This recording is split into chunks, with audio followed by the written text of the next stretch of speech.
Հուդան, որը Քրիստոսի 12 աշակերտներից մեկն էր, Քրիստոսին 30 արծաթով դավաճանած ու մատնած աշակերտը, ըստ էության դարձել է մատնության համամարտկային արքետիպ նախակերպար։ Հետաքրքիր է, որ օրինակ Հովհաննեսը, որպես նվիրումի տիպար, չի վերածվել արքետիպի։ Մնացած առաքյալներին հիշում ենք առիթից առիթ, երբ որ անհրաժեշտ է մեջբերում անել Սուրբ Գրքից կամ խոսել ավետարանական այնպիսի դրվագից, որը վերաբերվում է որևէ առաքյալի, մինչդեռ Հուդան մտավ կենցաղային խոսույթ, ավելին ստացավ շրջասույթի ուժ, այլ կերպ ասած, բացասականը տարածվում է սրընթաց, բացասականին անդրադառնում ենք հաճախ, դրականին մնում ենք անհաղորդ, լավագույն դեպքում անտարբեր։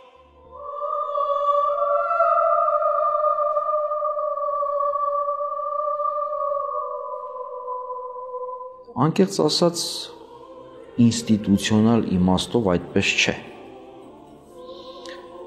Օրինակ, ընդհանրական եկեղեցին ապրում է ծիսական ռիթմով, փորձելով իր հավատացյալների կյանքը, հոգևոր ընթացքը ձևավորել, զարգացնել, կատարելագործել։ Եվ այդ ընթացքում բազմաթիվ տոներ են հաստատված։ Երևի տարվա կտրվածքով ուղիղ կեսից ավելին տոնական օրեր են, այսինքն նվիրված է ինչ-որ մի սուրբի։ Հետևաբար ամեն օրը, որ նվիրված է որևէ սուրբի, մեզ համար եւ հնարավորություն է այդ սուրբի բարեխոսությանը դիմելու Տիրոջ մոտ։ Եվ մյուս կողմից այդ սուրբի հոգևոր սխրանքի օրինակով դաստիարակվելու։ Հետևաբար ես չեմ կարծում, որ գոնե եկեղեցու կյանքում բացասական օրինակներն են ավելի տարածված։ Ընդհակառակը, եկեղեցին անընդհատ մեզ դրական օրինակներով փորձում է վարակել, բայց հոգեբանական առումով ընկալելի է։ Մարդը սովորաբար ավելի շուտ բացասականն է ընդօրինակում, քան դրականը։ Սա էլ մարդու բնության ավերված լինելու մեղքի հետևանքով։ Ես այդպես եմ բացատրում, մենք բնությունը վնասված, այդպես տեսակ ոնց որ հակվածություն ունենանք բացասականի։ Այստեղ ավելի խորքային մեկնաբանության կարիք կա, ասում է մեկնիչ հայրը, հարցին մոտենալով տարբեր տեսանկյուններից։ Մենք ինքներս չարիք գործելով, մեղք գործելով, հակվածություն ունենալով մեղքի, հատկապես այն շրջանում, երբ դրա մեջ հարատևում ենք, հարազատ են կերպարները։ Մեկ ուրիշ կտրվածքով եթե դիտարկենք, բացասական կերպարների դիտարկումը քննադատական լույսի տակ անուղղակի կերպով մեր արդարացումն է ապահովում, որ տեսեք մենք այդպեսին չենք։ Հուդան դավաճան է, հետևաբար եթե ես Հուդային բնորոշում եմ որպես դավաճան, դրանով ցույց եմ տալիս, որ ես այդ հատկությունը մերժում եմ եւ այդպեսին չեմ։ Մեկ ուրիշ կտրվածքով արդարացման առումով, որովհետեւ Հուդան ընտանեկան պատմության մեջ, Վասակը մեր պատմության մեջ միտում կա արդարացնելու այն բացատրությամբ, թե մեկը կատարում էր իրեն վերապահված դերը, մյուս դեպքում Վասակի դեպքում, որ Հայաստանի փրկությունը նա այլ ճանապարհով էր դիտարկում։ Ինչու ենք արդարացնում կամ այս միտումները ինչ բացատրություն ունեն։ Մեր դավաճանական արարքները ոչ միայն մեղմացնելու, այլ նաև շատ հաճախ արդարացնելու։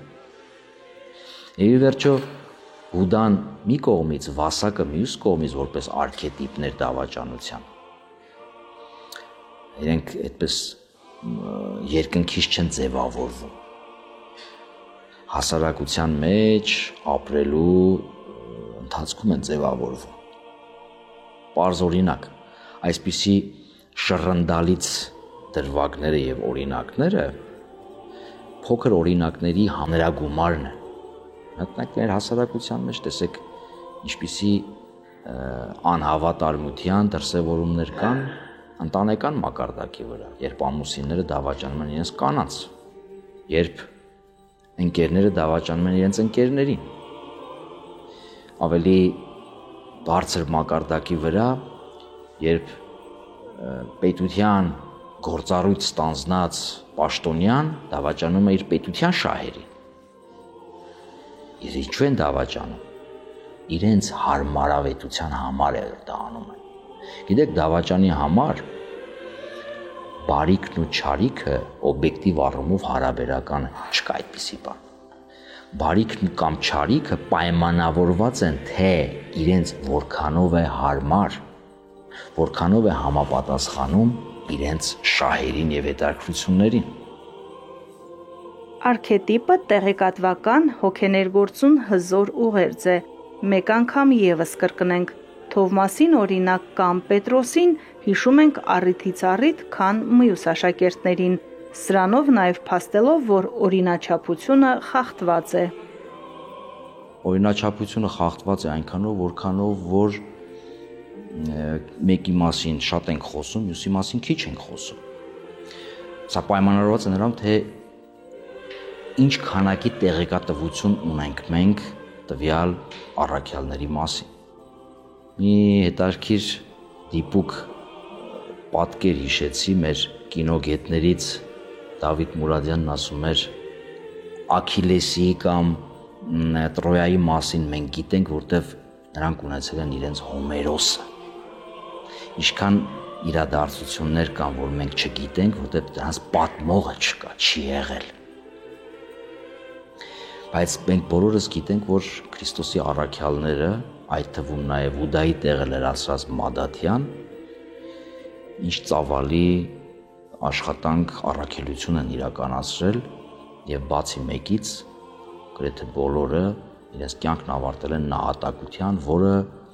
սիրո, հավատարմության, իրենց առաքելության բարձր գիտակցության, կարելի ասել գագաթնակետային դրսևորում է։ Ես այլ հարցի կուզենայի այստեղ անդրադառնալ, Հիսուս ինչու ընտրեց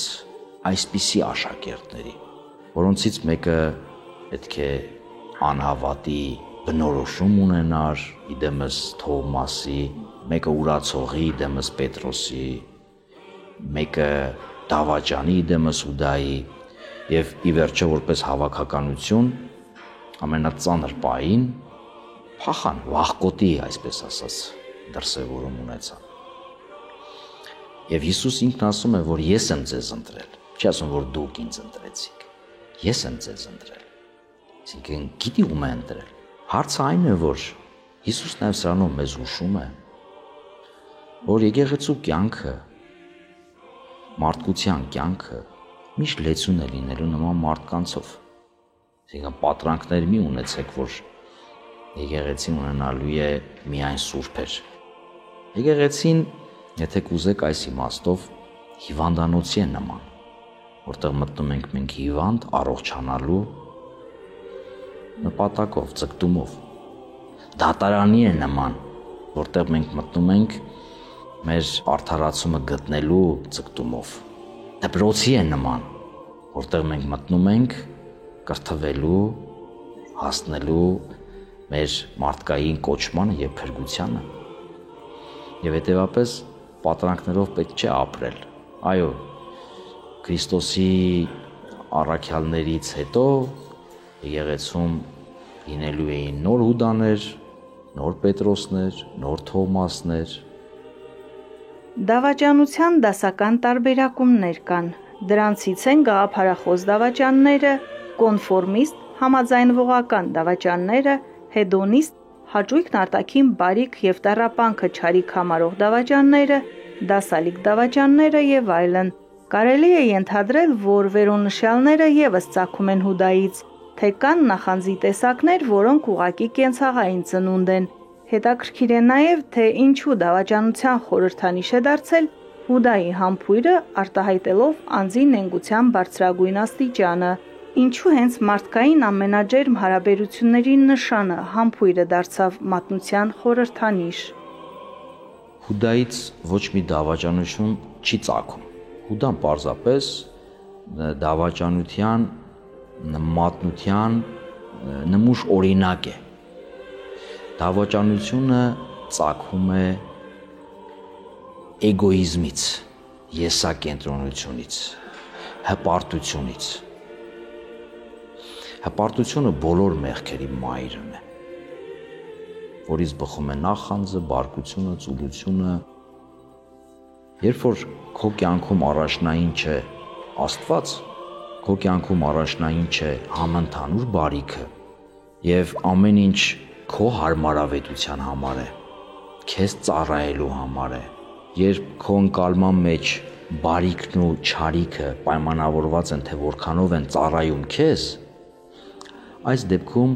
ծնվում է դավաճանությունը։ Բայց դավաճանության լեյտմոտիվը սերն է եւ կեղծիքը, կեղծ սեր, այսպես ասած, որը դրսևորվում է Հուդայի պարագային նաեւ համբույրի տեսքով։ Ի վերջո համբույրը մեր մարդկային ազնվագույն տեսանելի նշաններից մեկն է արտահայտելու մեր սերը, մեր վստահությունը, մեր հավատարմությունը, մեր նվիրվածությունը, բայց երբ որ դու կեղծում ես անգամ մարդկային այդ նվիրական նշանը, այդ դրսևորումը, նշանակում է տակը թաքնված է ինչ, կեղծիք, սիրով փաթեթավորված ատելություն, խաբեություն եւ այս շարքը այսպես կարելի է թվարկել։ Բարոյապես հասուն մարդիկ կարծես թե չեն դավաճանում, բարոյապես կայացածները կարծես թե ներքուստ զրահավորված են լինում կամային հատկանիշներով, ըստ էության դավաճանության որպես հոգեկան հատկանիշի եւ արատավոր երևույթի դեմ պայքարը եւ եկեղեցու որոշակի գործիքակազմով պայքարը երևույթի վերարտադրման դեմ ուրույն տարբերակ է ենթադրում։ Ընդհանրապես որևիցե